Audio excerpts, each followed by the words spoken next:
Hi, I am Karthikeyan. Today we are going to see the key hardware modules of the torque checking system. Controller module. It is the brain of the system responsible for data processing and executing commands. It coordinates the action of all other modules and ensures the system operates smoothly and efficiently.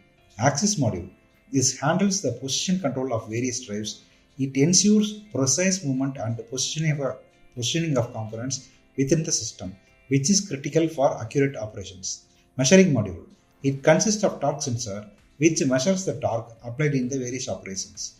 IoT module. It sends data to the byte factory, enabling real-time data collection and analysis. This connectivity allows for remote monitoring, diagnostics, and optimization of the system. UA module. It provides a user interface for interaction with the machine user, and it allows operator to input commands, monitor system status, and adjust settings as needed.